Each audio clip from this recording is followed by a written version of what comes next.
Hi, this is Brin from Burbex, Brin's Urban Exploration. Recently, a lot of my fans have been asking me about ghosts and the paranormal. I just want to introduce you to a traditional product that Chinese people use to exorcise ghosts and spirits when they move into a new home. It's called Aijiu. Before I tell you about how I've used these before, I just want to give a shout out to one of my biggest fans and also a good friend, Jennifer Ray. She's just had an operation and she's laid up in bed at the moment. So get well soon, Jen. Jen has actually opened my eyes about witchcraft and the paranormal. So thanks a lot for that, Jen. I really appreciate that. So let's get back to Aijiu now.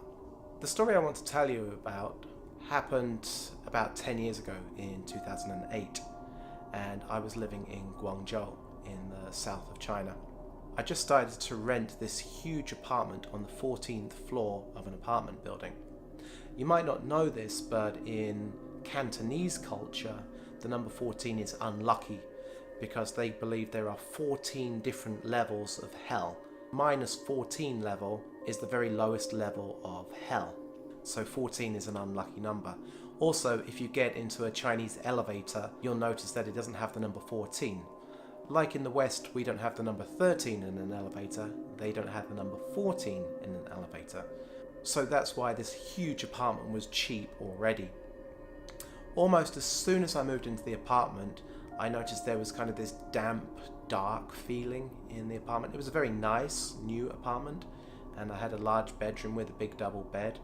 But at night, I got this feeling that there was this dark shadow that lurked behind the door, and it made me feel very uncomfortable in that apartment.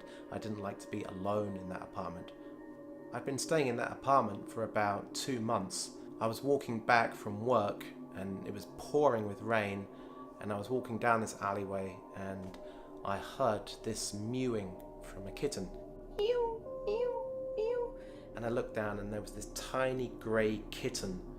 It must have just been a few weeks old, and it was just completely soaked. So I picked it up by the scruff of its neck and I put it underneath my coat and I carried it home. When I got home, I put the kitten on the white pleather sofa and built kind of a nest out of a few towels that I had, and I let it sleep there, and for the next couple of days I gave it food. Unfortunately, by the third morning the kitten had died. I was a little bit upset about that because I love cats. So I took the kitten outside, and there was a little lawn outside, and I found a little soil area. I dug a small hole, put the kitten in the hole, buried it, and just said a small blessing. And then I went to work. That night when I came back, I still felt like the kitten was in the apartment. I still kind of felt its presence on the sofa there, but I just told myself not to be silly, and I went to bed.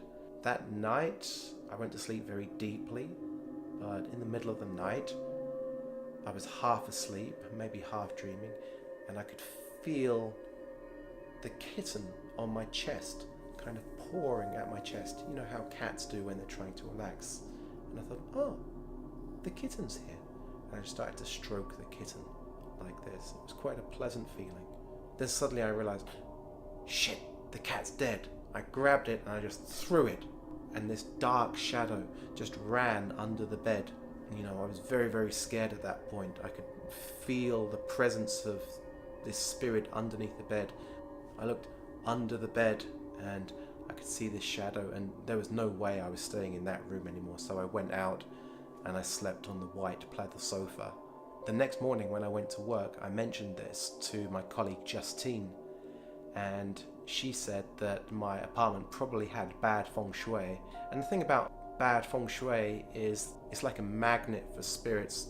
In a lot of places where there's just normal feng shui, the spirits can be released, but when there's bad feng shui, it's a magnet and they tend to stay there. What I needed to do was exorcise the spirit of not just the cat, but probably other presences in the apartment. I didn't know how to do this at the time, but she said what I needed to do was go to the Chinese pharmacy and buy Aijiu. Aijiu looks like a big cigar. You can see it like this. There are two kinds of Aijiu. One is with smoke and one is without. The smokeless Aijiu is used in Chinese acupuncture, and it's used instead of a needle. The end is lit up and it's brought very, very close to the acupuncture point, and that works in the same way that the needle works. It heats up the acupuncture point and releases the flow of qi through the body. This Aijiu has smoke. Basically, what Justine recommended that I do is just take one of these, unwrap the end, and I'm going to do that now and show you.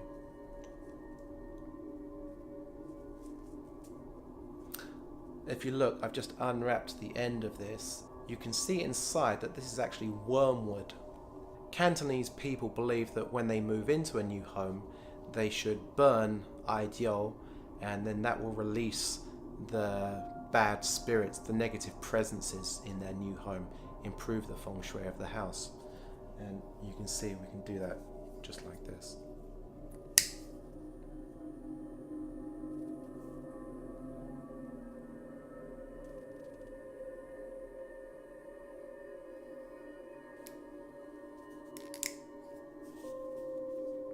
And you can see it actually lets off a lot of smoke.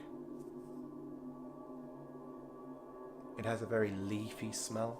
Justine recommended that I go back to my apartment and just walk around the apartment, just talking to the ghosts, talking to the presences, saying, I want you to move on to the other side now. This is not your home anymore. Move on, be at peace.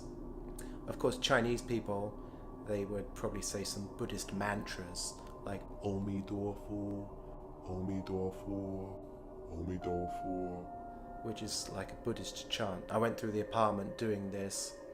I went around, I asked the spirits to leave. So I did this for 5 or 10 minutes. I'm just going to let this burn now. You can see the smoke from this is actually quite thick, and it will fill up the apartment quite quickly. Fortunately, after that, that kind of damp, dark feeling that I had in the apartment, that went away, and I felt that the apartment had been cleansed. So that was a really positive result. So far, I've mentioned that Aijiu can be used for exorcising spirits in your home. In China, it's very common to buy these, and you can buy them in the pharmacy, and they cost about $1 for 12. It's very difficult to find them in America, but I'll leave a link so that you can buy them on Amazon if you want to. The other thing which Aijiu is very useful for is for cleansing your pendulum. In the next video, I'm going to talk to you about pendulums and how Aijiu can be used for cleansing your pendulum. And you can see that this is my pendulum. It's a quartz pendulum. In the next video, we'll be looking at how you can cleanse a new pendulum when you've just bought a new one. That's very important so that it works well.